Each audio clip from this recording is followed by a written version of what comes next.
이번 시간에는 생체 촉매에 대해서 배워봅시다. 생체 촉매는 일단은 효소라고 이제 같은 용어로 우리가 사용할 건데, 효소에 대해서 생체 촉매에 대해서 알려면 우선 물질 대사와 생체 촉매라는 용어 정리부터 들어가야 돼요. 생체 촉매 먼저 보자. 생명체에서 화학 반응이 일어납니다. 그러한 모든 화학 반응을 물질 대사라고 해. 밑에서 다시 보겠지만 생명체에서 일어나는 화학 반응이에요. 그 반응을 촉진하도록 도와주는 물질이 효소야. 오케이. 그래서 밑에 조금 다른 표현으로 나와 있죠. 생명체에서 생명활동에 필요한 모든 화학 반응은 생체 촉매인 효소에 의해서 일어난다. 선생님이 문제를 풀 때 모든 이나 항상 이러한 부사들을 조심하라 그랬는데 요번엔 역으로 오답이어서 조심해야 되는 게 아니라요. 모든 화학 반응, 아닌 것도 있겠지. 이렇게 머리를 한 번 더 쓰다가 틀리는 경우가 생겨요. 얘는요, 효소가 모든 화학 반응을 관여합니다. 오케이? 그래서 생물체에서 일어나는 모든 반응에 관여한다. 이렇게 한 번 더 얘기를 하고 있죠. 생명 활동을 할 수 있게, 생명을 유지할 수 있게 이렇게 도와줘요. 물질 대사. 외부에서 받아들이는 물질, 쉽게 말하면 우리는 음식물들을 꾸준히 섭취해야 살아갈 수 있잖아. 그렇게 외부에서 받아들인 물질을요, 새로운 물질로, 필요한 물질로 합성하거나 분해하면서 모든 화학 반응을 관여하게 됩니다.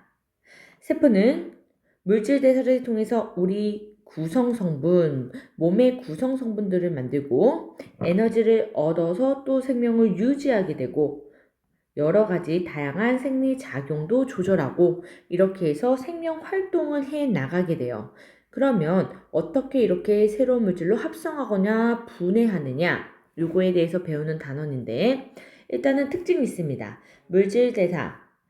반드시 에너지가 흡수 또는 방출되어야 해. 그거를 한마디로 말하면 에너지 출입. 나가는 거 출, 들어오는 거 입. 그래서 에너지의 출입을 동반합니다. 반응은요, 단계적으로 일어나고요. 모든 생명체 내에서 화학 반응, 즉 물질 대사에 생체 촉매, 효소가 관여해요. 효소는 우리 단백질이다라는 거 지난 단원에서 배웠던 거 기억납니까? 효소는 주성분이 단백질이기 때문에 체온 정도, 즉 낮은 온도에서 반응이 진행된다라는 특징을 가져요. 물질 대사는 합성을 하는 작용이 있고요. 분해를 하는 작용이 있는데 작고 간단한 분자, 요게 시작, 반응물이 되는 거야. 크고 복잡한 분자가 되기 때문에 얘는요, 합성하는 반응이죠. 반면 크고 복잡한 분자가 반응물인 경우, 처음 시작물인 경우 작고 간단한 분자로 얘는요, 분해하는 거야. 오케이? 그래서 동화작용과 이화작용이 이렇게 나뉘어져 있습니다. 중요한 건 뭐냐면 에너지 출입을 우리가 그래프로서 이해해야 되는데 동화작용은 분자가 작은 것에서 큰 것으로 변하죠? 반응물이 작단 말이야. 그럼 에너지 크기가 비례한다고 생각하세요. 반응물의 에너지가 더 작고요. 생성물의 에너지가 더 커져. 그러면 이 차이값만큼 우리는 뭐 해야 돼요? 에너지를 흡수해야 큰 분자가 되는 거야. 그래서 열 에너지를 흡수한다. 흡열 반응 이렇게 얘기를 합니다. 에너지를 흡수하면서 일어나는 반응이고요. 에너지가 흡수되었기 때문에 생성물에 더 큰 에너지가 저장되겠지? 생성물에 더 큰 에너지가 저장되니까 반응물보다요. 생성물의 에너지가 더 큰다. 이렇게 표현할 수 있죠. 반면 이화작용은요. 분해하는 반응이라 그랬지? 그러니까 분해가 될 거야. 작은 분자가 될 거야. 시작 에너지, 반응물의 에너지가 더 큽니다. 그리고 나중에 생성물의 에너지는 작아져요. 요렇게 내가 가진 에너지를 내보내야 돼. 그래서 에너지가요. 방출됩니다. 그래서 열 에너지를 발생시키면서 방출하면서 발열 반응이다. 이렇게 반응이 진행되는 거 얘기를 해요. 에너지를 방출하면서 일어나느냐, 에너지를 흡수하면서 일어나느냐, 그것 때문에 반응물에 저장된 에너지가 더 컸죠? 큰 분자였지? 그래서 반응물이 생성물보다 에너지가 크다. 이렇게 얘기를 해요.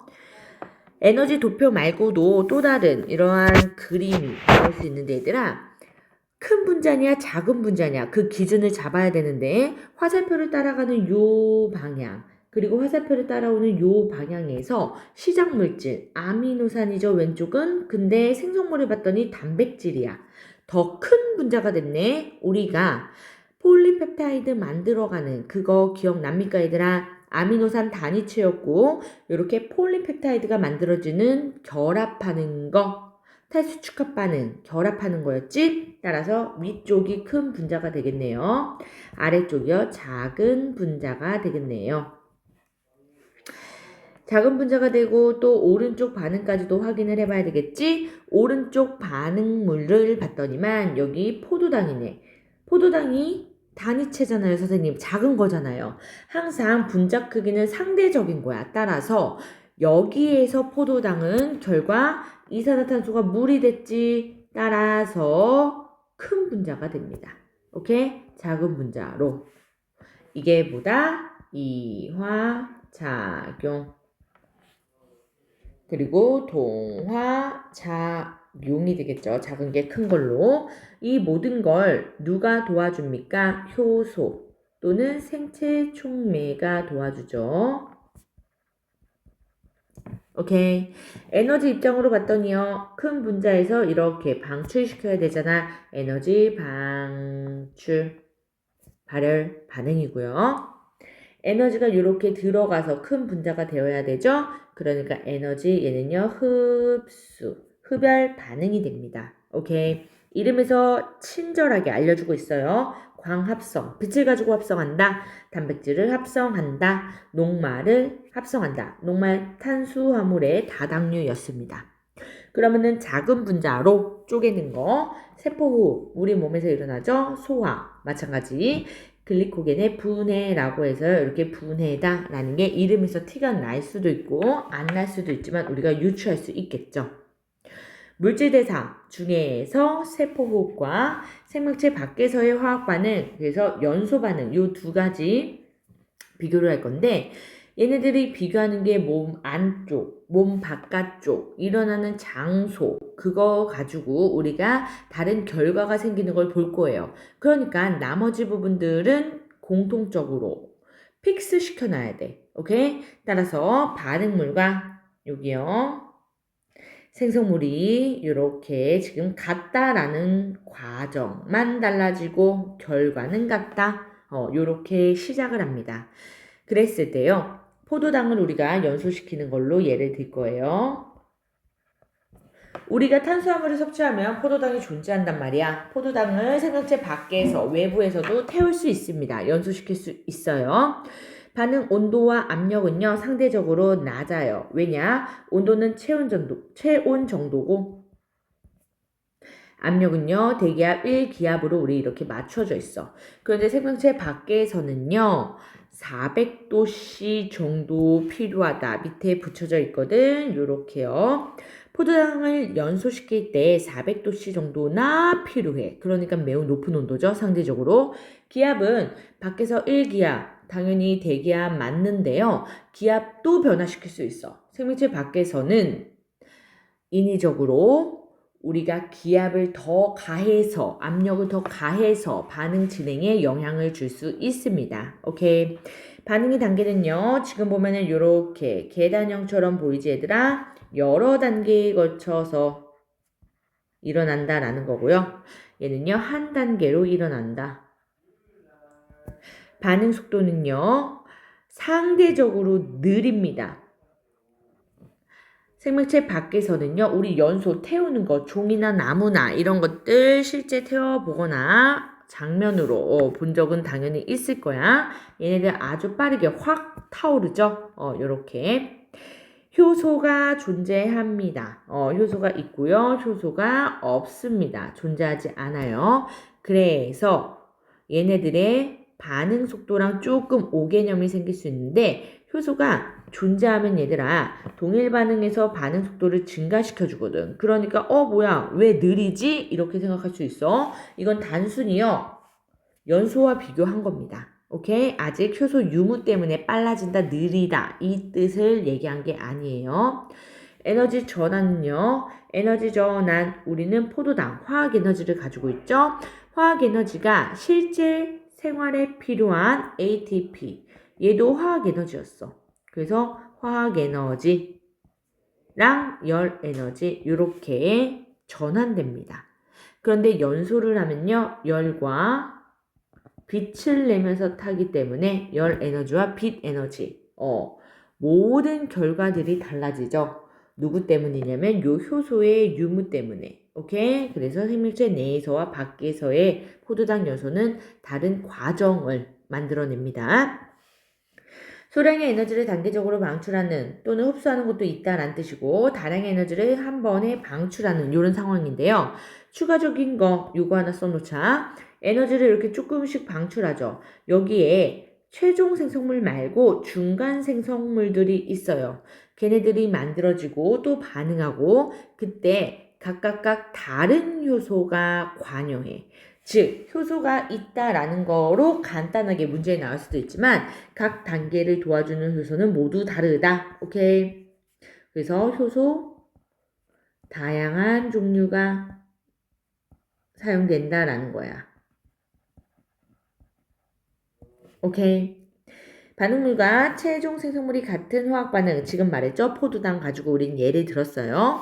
효소의 관여 여부 때문에 생명체 밖에서 일어나는 화학 반응보다 낮은 온도, 낮은 압력, 좀 더 쉽게 반응이 진행될 수 있다라는 거야.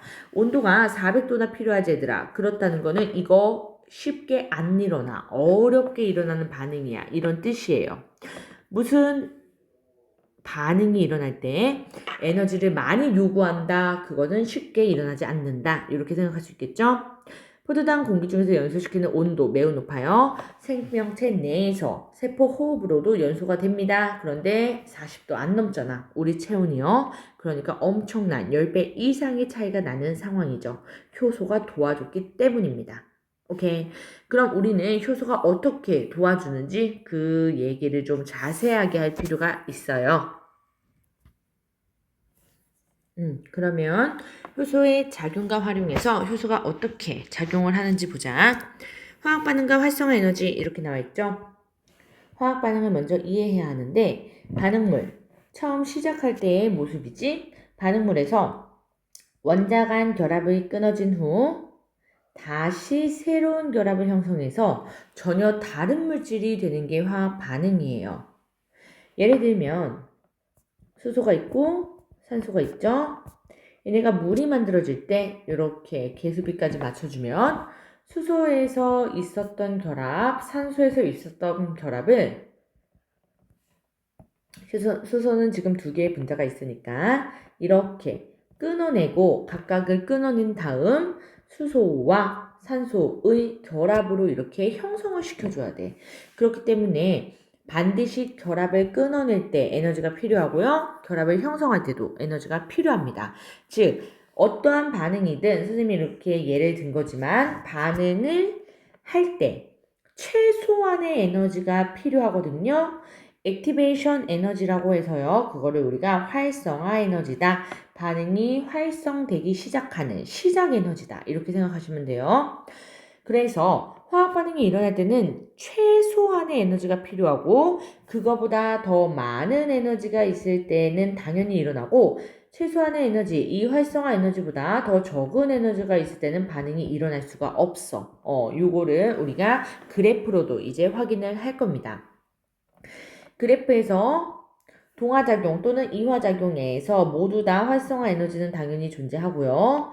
간단하게만 그리고 밑에서 또 확인을 할 건데 이렇게 내가 동화작용에 해당하는 그래프를 그려요. 에너지가 활성화되기 위해서는 최소한 반응물과 생성물의 이 에너지 차이만큼만 필요한 게 아니라 이만큼 반응물이 뛰어넘어야 하는 에너지 장벽이 필요하다라고 해서 이게 활성화 에너지예요. 오케이? 활성화 에너지가요. 모든 반응에서 다 다르거든. 이렇게 더 작은 반응도 있어. 그러면은 활성화 에너지가 작으면 우리가 더 쉽게 반응이 진행되겠지? 반응 속도가 빠르고 활성화 에너지가 크면 클수록 반응 속도가 느리게 일어납니다. 오케이. 반응열은 지금 여기서 그린 이 부분을 반응열이라고 얘기하는데 반응열은요. 반응물과 생성물의 에너지 차이라고 보시면 돼요.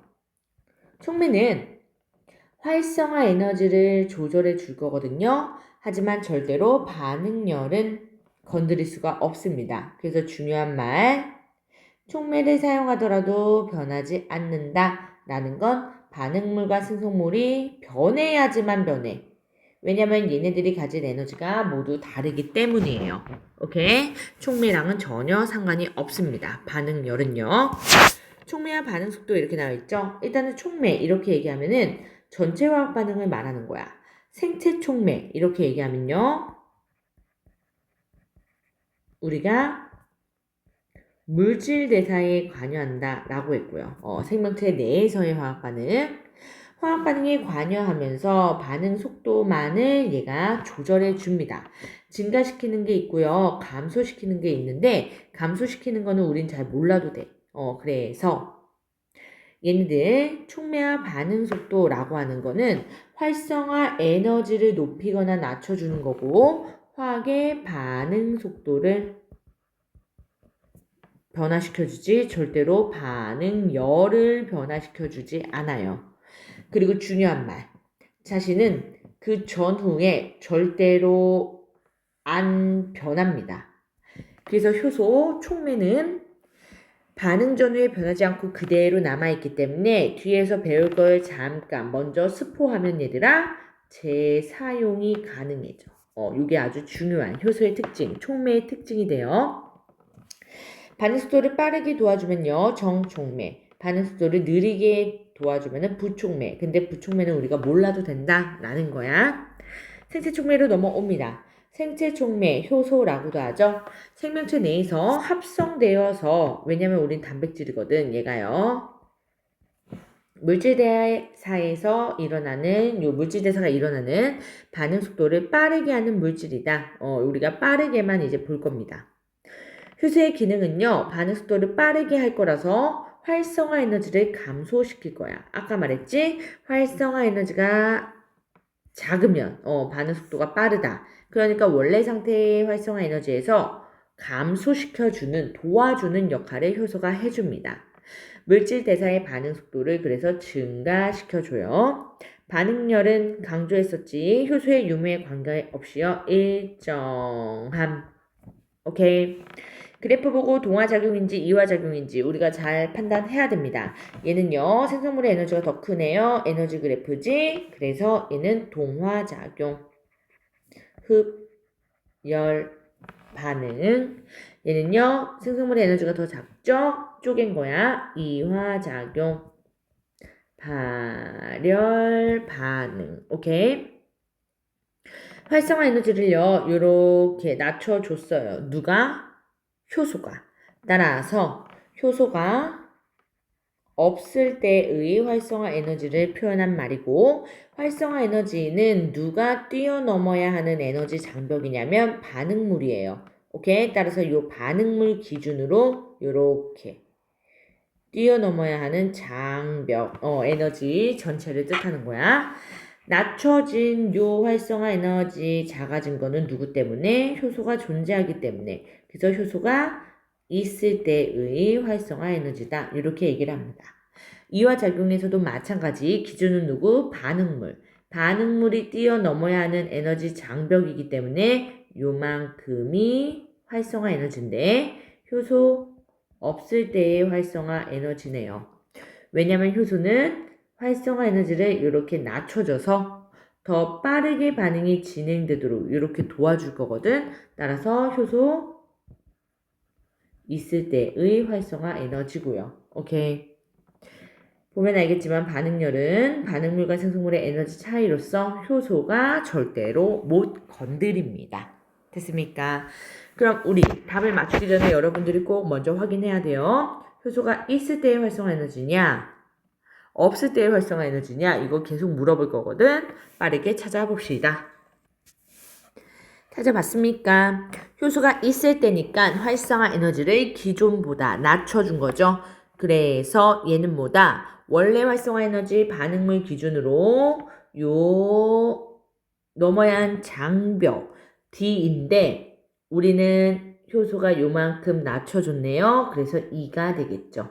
됐습니까? 잘 찾았어요. 반응열은 반응물과 생성물의 에너지 차이라 그랬어. A가 되겠네요. 오케이. 효소의 주 성분을 우리가 알아야지만 효소의 특성 알 수 있거든요. 효소의 주 성분은요, 단백질입니다. 단백질에서 중요한 건 뭐였냐면요, 입체 구조. 요 4음절이 되게 중요하다 그랬어. 입체 구조가 독특하기 때문에 우리는 독특한 각각의 특징적인 특정한 기능을 수행할 수 있다 그랬어. 오케이? 요 내용을 좀 알고 있어야 됩니다. 반응물과 결합할 수 있는 부위가 있다. 이런 표현을 쓸 건데 그걸 활성 부위라고 해요. 활성 부위는 특정 반응물을 선택하는 거야. 그걸 이제 기질이라고 할 겁니다. 특정한 반응물 한테만 도움을 줄 수 있어. 모든 반응물한테 도움을 주지 못해요. 특정 반응물이 결합하는 부위로 효소의 활성 부위에 맞는 반응물만 도움을 받아요. 효소와 결합할 수 있어요. 그러면은 결합한 다음에는 어떤 일이 벌어지느냐? 계속 얘기해왔지? 활성화 에너지를 낮춰줍니다. 그래서 반응을 촉진시켜줘. 반응을 빠르게 일어나게 해줘요. 그러면 효소와 반응물이 결합을 해서 반응을 일어나게 해준다. 도움을 받았다. 더 이상 반응물이 아닌 생성물로 만들어졌지? 그럼 분리돼. 그러고 나서 효소는요. 아까 잠시 스포했었죠. 재사용이 가능하기 때문에 새로운 반응물을 또 찾습니다. 그리고 다시 결합 가능하고 다시 반응을 촉매하고 오케이? 효소의 재사용 아주 중요한 첫 번째 특징이에요. 그래서 특성에서 다시 한번 언급돼요. 기질 특이성과 효소가 재사용된다라는 거. 그리고 단백질이기 때문에 반응 온도도 중요합니다. 보자. 기질 특이성은 뭐냐? 기질, 아까 반응물이라고 했잖아. 요 기질, 반응물 특이하다 이거야. 모두 도움을 줄 수 있다? 아니요. 케이스별로 다른 효소가 다른 반응물과 도움을 주고받고 또 다른 효소는 또 다른 종류의 반응물, 기질과 작용을 한다. 그 뜻이에요. 오케이? 녹말을 몇 당으로 분해할 수 있는 그러한 효소, 생체 촉매는 절대로 단백질 분해를 못한다. 그 뜻이야. 무슨 말인지 이해되죠? 효소가 가진 입체 구조, 활성 부위라고 하는데 그것이랑 맞는 그러한 기질, 반응물하고만 결합을 합니다. 그래서 이러한 활성 부위를 가진 효소라면 얘들아 이러한 기질 도와줘 못 도와줘? 못 도와준다 이거야. 얘는요 요 모양의 활성 부위가 맞는 기질만 도와줍니다. 그래서 이렇게 활성 부위가 딱 들어맞게끔 이렇게 반응해서 얘네들을 도와주면 생성물로 뿅 여기서는 무슨 작용을 해준 거야? 쪼갰네요. 작아졌네요. 이화 작용을 도와준 효소인 거야. 그런데 이 효소의 모양은 변했어? 안 변했지. 그러니까 재사용이 가능한 겁니다. 됐어요? 화학 반응 전후로 효소의 양 안 바뀌어 상태도 안 바뀌어 아무런 변화 없다. 그러니까 반응에 참여하지 않는다. 정말 중요해요. 재사용 가능하다. 효소는 주 성분이 단백질입니다. 그렇기 때문에 체온 범위를 가장 좋아하고요. 이 체온 범위 40도 조금 미만 넘어가면 너무 낮고 너무 높고 그러면은 얘네들 입체 구조 파괴돼요. 오케이? 우리 다른 단원에서 변성이다 이런 거 배웠었거든요. 높은 온도에서는 변성되기 때문에 촉매 기능, 어떤 기능, 활성화 에너지를 낮춰서 반응 속도를 증가시켜주는 이러한 기능 못해. 오케이? 변성됩니다. 오른쪽에 모형 나와 있는데 여기서 알 수 있는 건 뭐냐면 정확하게 딱 들어맞는 활성 부위를 가진 기질과만 결합한다. 기질특이성을 나타낸 겁니다.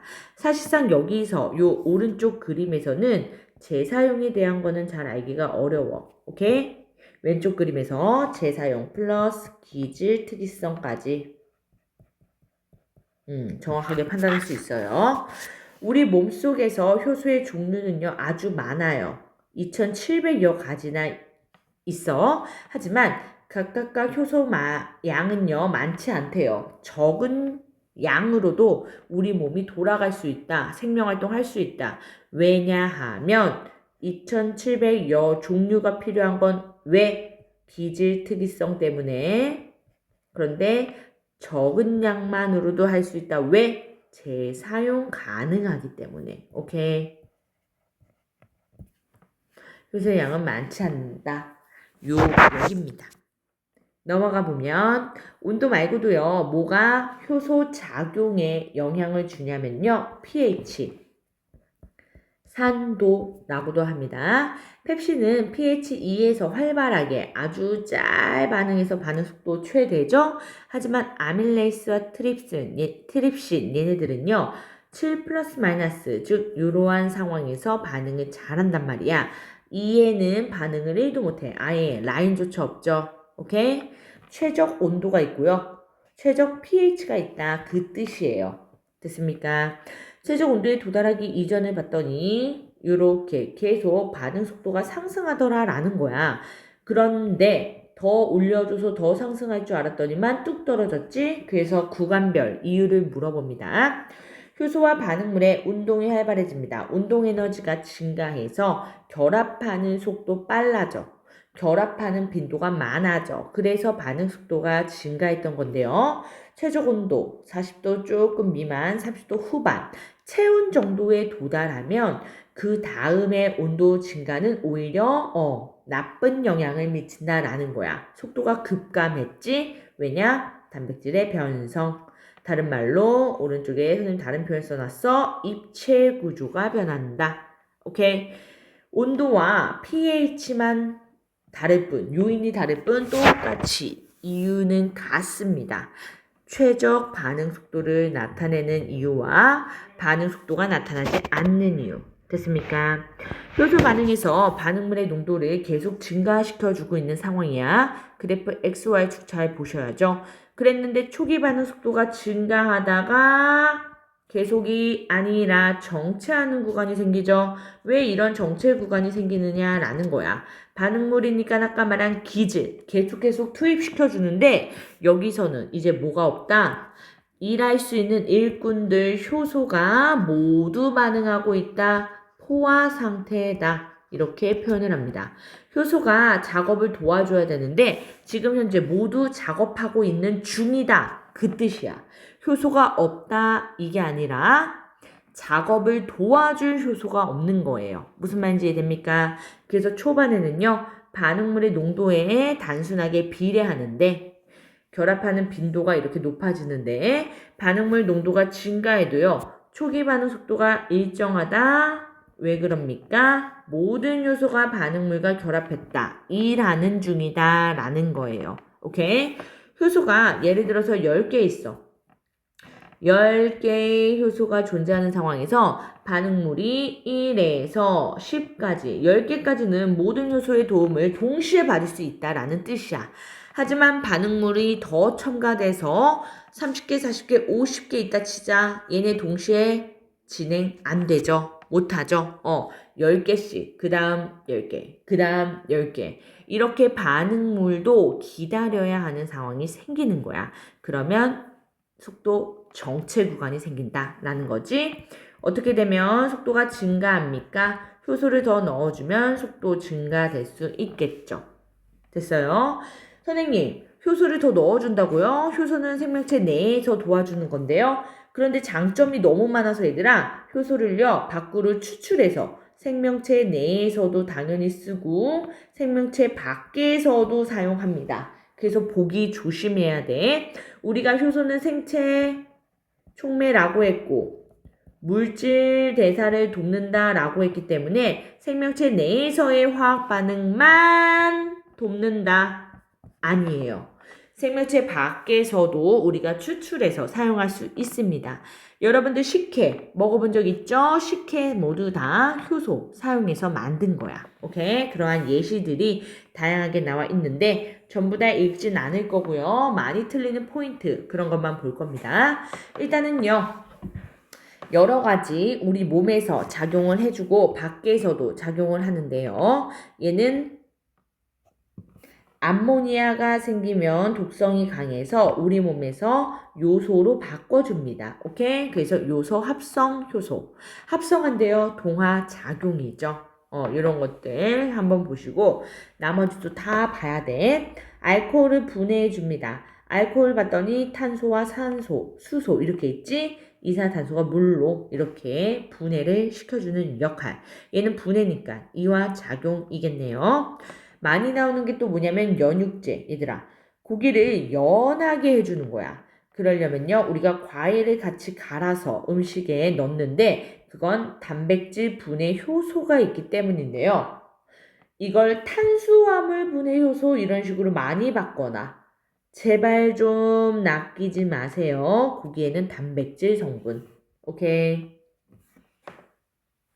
식혜 선생님이 예를 들었었고 얘도요, 녹말의 엿당으로 이렇게 분해하는 이화작용을 도와주는 효소, 존재합니다. 의학 분야, 여기서는요, 우리가 혈당량을 측정하는 포도당, 산화효소, 이런 것들 한번 보시고, 나머지들도 많은 곳에 다양하게 쓰인다라는 효소의 장점 때문인데요. 얘는 안전하고 친환경적이고 이러한 큰 장점이 있기 때문에 우리가 추출해서도 많이 쓰고 탐구 대표로 카탈레이스 요 효소작용이 많이 등장합니다. 과산화수소를 분해시켜주는 이화작용을 도와주는 그러한 물질인데요. 효소인데요. 일단은 간 속에 생간에도 있고요. 감자즙에도 있고 브로콜리에도 있고 여러 가지 존재하는 형태의 얘네들이 역할은 안 바뀝니다. 과산화수소 H2O2거든요.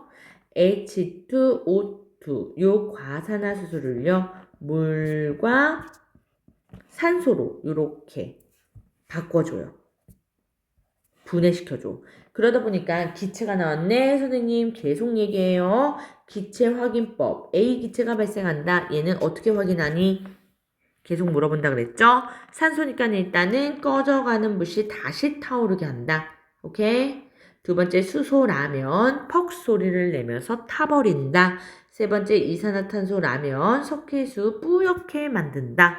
요 세 가지 결과를 계속 바꿔놓으면서 이 기체가 뭐게 단순히 묻기도 하겠지만 어떻게 확인하는지 확인법을 종종종 물어보니까 계속 물어보니까 제발 암기해 버리세요. 그래서 일단 반응식 정확하게 아셔야 되고요. 반응식 알았으면은 요 상황을 좀 이해해 볼 건데 A 시험관과 B 시험관에 같은 농도 과산화수소를 넣습니다. 그리고 A에는 생간, 간 조각을 안 넣고 얘는 넣었고 요 상황으로 인해서 기포가요. 시험관 A에는 발생하지 않고 B에서 발생을 한 거야. 풍선의 부피 증가로 우리가 판단하지. 문제에서 이렇게 나와. A 시험관에는 과산화수소 분해 일어나지 않는다. 맞을까? 얘는요, 틀립니다. 언젠가는 일어나, 얘들아. 매우 느리게. 얘만 있으면 아주 느려서 우리가 관찰할 수 없을 정도의 매우 느린 속도야. 그래서 현재는 일어나지 않았지만 언젠가는 나중에는 기포 발생할 겁니다. 오케이? 분해는 일어날 거다. 그 뜻이야. 그런데 시간이 많이 지났어요. 시간이 지나서 시간을 지나게 했는데 얘는 여전히 발생을 안 하고 얘도 이제 발생을 안 한대. 기포 발생. 왜 그러니? 라고 이러한 현상을 물어보거든. 얘는 왜 그럽니까? 너는 어떻게 하면 기포를 다시 발생하게 합니까? 이렇게 물어보거든요. 첫 번째, 효소를 더 넣어준다. 두 번째, 과산화수소를 더 넣어준다. 몇 번? 답은요, 2번이 됩니다.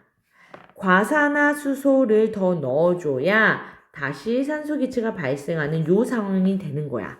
다시 말하면 지금 시간이 지나서 기포가 발생하지 않았죠, 얘들아. 요 상황은 뭐냐? 과산화수소가 모두 이렇게 생성물로 전환됐다라는 거야. 반응물이 없으니까 당연히 더 이상 기포 발생을 안 하겠지. 오케이? 하지만 효소를 더 넣어줄 필요가 있어요? 절대 없지. 왜? 효소는 재사용이 가능하잖아, 얘들아. 재사용 가능하기 때문에 아직 있는 거야. 일꾼은 있는데 일거리가 없는 거야. 따라서 과산화수소를 넣어줘야 다시 산소기체가 이렇게 발생합니다. 오케이? 문제 정말 많이 나올 거예요. 요거 잘 정리해서 이론 문제 적용해 봅시다. 고생 많았어요.